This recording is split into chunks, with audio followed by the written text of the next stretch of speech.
तो दोस्तों कैसे हैं आप सब लोग। उम्मीद है बहुत ही बढ़िया होंगे। मैं हूं आपका दोस्त अमित। दोस्तों आज के वीडियो में 5 आपको ऐसी मेजर चीजें बताने वाला हूं जो पहले दिन से आपने कर ली ना तो आपको स्किल ड्राइवर बनने से कोई नहीं रोक सकता। ये 5 चीज ऐसी है जो पहले ही दिन से आपको ध्यान में रखनी है और इनको फॉलो करना है। वो 5 बातें कौन कौन सी है वो हम आज की वीडियो में समझते हैं। छोटा सा वीडियो होने वाला है, वीडियो पूरा देखना। बहुत ही इंपॉर्टेंट वीडियो है आपके लिए, खास करके जब जब आप एक नए ड्राइवर हो, मतलब ड्राइविंग सीख रहे हो या फिर सीखने का सोच रहे हो। सीख चुके हो तो भी देखो, सीखने जा रहे हो तो भी देखो, और अगर सीख रहे हो, रनिंग कंडीशन में हो तो भी देखो। तो 5 चीजें ऐसी है जिनको आपको फॉलो करना है पहले दिन से। ये 5 जो है ये मूल मंत्र है ड्राइविंग सीखने के। तो सबसे पहला जो मंत्र है, पहले दिन जब आप ड्राइविंग सीट पर बैठते हो ना तो इंस्ट्रक्टर क्या कह रहा है उसको अच्छे से समझो।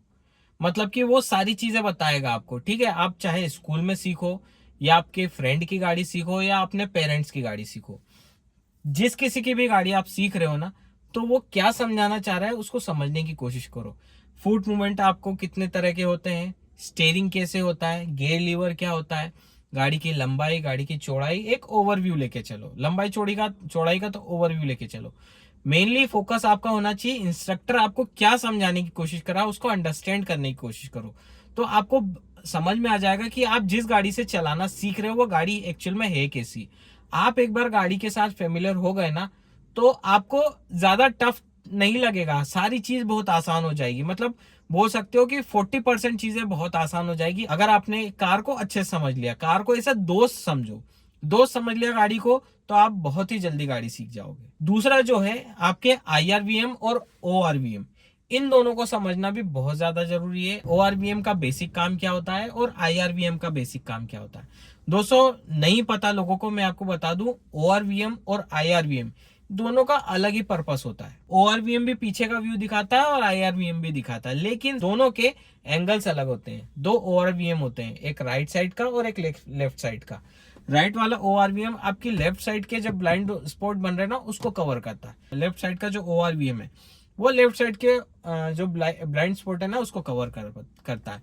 और रही बात गाड़ी के जस्ट पीछे की, तो गाड़ी के जस्ट पीछे दोनों ओआरवीएम कवर नहीं करते, वहां पे काम आता है आपका आईआरवीएम। पीछे वाले विंडशील्ड से होते हुए जो भी व्यू आपको दिखता है वो आपको आईआरवीएम में दिखता है। वो वाला व्यू आपको ना तो राइट में ओआरवीएम में दिखेगा ना ही लेफ्ट साइड के ओआरवीएम में दिखेगा। ये बहुत नोट करने वाली बात है, आपको ये चीज बहुत अच्छे से समझ लेनी है। क्योंकि जब आप भीड़ में चलते हो, खाली रोड पे भी चलते हो या फिर हाईवे पे चलते हो, तो वहां पे ओआरवीएम और आईआरवीएम का बहुत ही ज्यादा इंपॉर्टेंट रोल होता है। गाड़ी स्पीड में भी चलेगी, स्लो में भी चलेगी, और भीड़ में रुक रुक के भी गाड़ी चलेगी ना, तो ओआरवीएम और आईआरवीएम का बहुत इंपॉर्टेंट रोल होता है, खास करके जब आप रिवर्स ले रहे हो।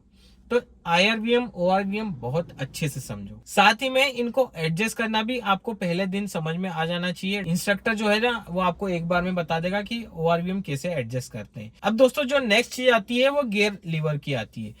हम लोग क्या करते हैं, शुरुआत में सारी चीजों पे ध्यान देते हैं लेकिन गियर लीवर पे ध्यान नहीं देते। उसमें जो बना होता है डायग्राम उस पर ध्यान नहीं देते हैं। जैसे लेफ्ट साइड में 1 और 2 रहता है, मिडिल में 3 और 4 रहता है, और राइट साइड में 5 और रिवर्स रहता है, ठीक है। तो हम बस ये चीज देख लेते हैं, हाँ ये गियर लीवर है। हम ये चीज ध्यान नहीं देते हैं कि फर्स्ट गियर कैसे लगेगा, सेकंड गियर कैसे लगेगा, थर्ड फोर्थ फिफ्थ कैसे लगेगा। वो समझने के लिए आपको डायग्राम समझ लेना बहुत अच्छे से आना चाहिए। वो इसलिए क्योंकि जब आप गाड़ी चलाते हो ना तो आपको टाइम नहीं मिलेगा गियर लीवर देखने का। आप जितनी देर में गियर लीवर दिखोगे उतनी देर में सामने कोई ऑब्जेक्ट उससे हिट कर जाओगे, तो वो चीज आपके साथ नहीं होनी चाहिए। इसीलिए मैं बोल रहा हूँ को आपको गियर लीवर याद होना चाहिए, उसको समझो।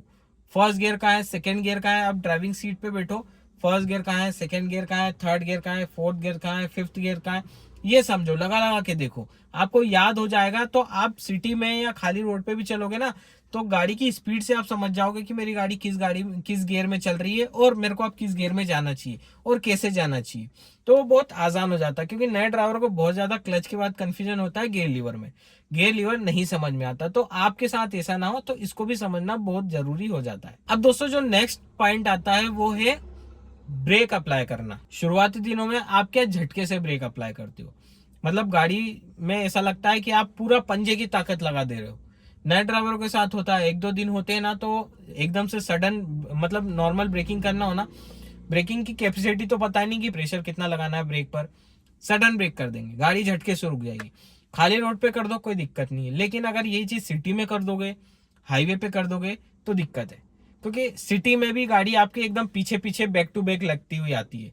उसको सामने पीछे वाले को इतना टाइम मिलना चाहिए कि वो भी अपनी गाड़ी कंट्रोल कर पाए। सपोज आप ऐसे ट्रैफिक में चल रहे हो जहां गाड़ी एकदम नेक टू नेक चल रही है, 1-1, 2-2 फीट के डिस्टेंस में, सडन ब्रेकिंग कर दोगे आप तो पीछे से जो व्यक्ति है एकदम से वो भी नहीं समझ पाएगा आपने गाड़ी में ब्रेक लगाया और वो आपके पीछे से हिट कर जाएगा। तो वो चीज हमें हमारे साथ ना हो, इसलिए ब्रेकिंग अप्लाई आराम से सीखो, समझो। मतलब आप खाली ग्राउंड में या फिर खाली रोड पे जाओ, एक पॉइंट मेजर कर लो, डिसाइड करो कि मेरे को उस पॉइंट पर, एग्जैक्ट उस पॉइंट पर मेरी गाड़ी का अगला पहिया रुकना चाहिए।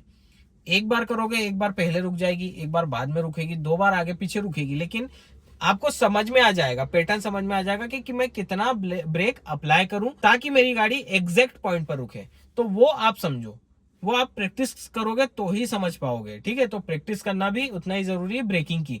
क्लच की प्रैक्टिस करते हो, ब्रेकिंग की प्रैक्टिस भी उतना ही इंपॉर्टेंट है।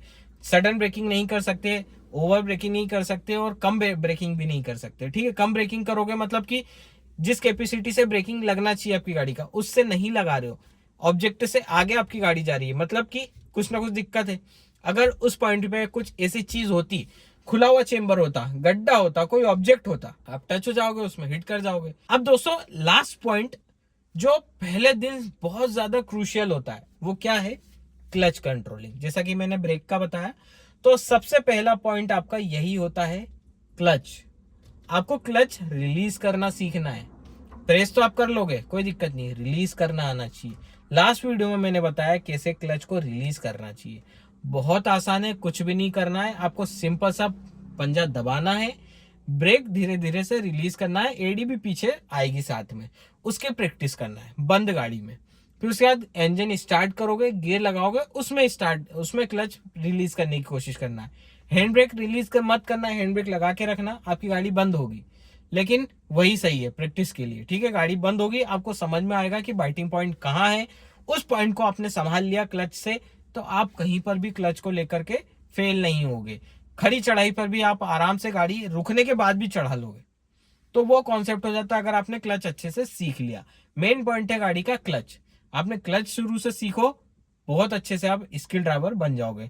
तो ये बेसिक 5 मूल मंत्र है ड्राइविंग के। अब मैं ये कहीं से पढ़ के नहीं बता रहा हूँ, कहीं से मैंने किसी को कॉपी करके नहीं बता रहा हूँ, ये मेरे पॉइंट ऑफ व्यू मैंने बताया है कि यही मैंने भी फॉलो करे थे और मैं काफी जल्दी ड्राइविंग सीख गया था। आराम से रिलैक्स होकर के ये सारे पॉइंट समझो, आपको मैं गारंटी देता हूँ 15 दिन में इतने तो हो ही जाओगे आप कि आराम से हाईवे पे 90-100 की स्पीड पर भी चला लोगे गाड़ी, और बम्पर टू बम्पर ट्रैफिक में भी बहुत बिना बंद करे बहुत आसानी से आप चल लोगे। तो दोस्तों यही था आज का वीडियो, पूरा प्रॉपर थ्योरी था मेरे जो नए सब्सक्राइबर में से जुड़े उनके लिए। अगर आपने वीडियो पूरा देखा होगा तो काफी हेल्प मिलेगी, गारंटी से हेल्प मिलेगी। तो चलिए दोस्तों यही था आज की वीडियो में, उम्मीद है वीडियो पसंद आया होगा। पसंद आया तो लाइक करें, दोस्तों के साथ शेयर करें, चैनल पे नए हो सब्सक्राइब करें, इसी तरह का कंटेंट आपको मिलता रहेगा। तो चलिए दोस्तों फिर मिलते हैं नेक्स्ट वीडियो में, तब तक के लिए stay safe and good bye.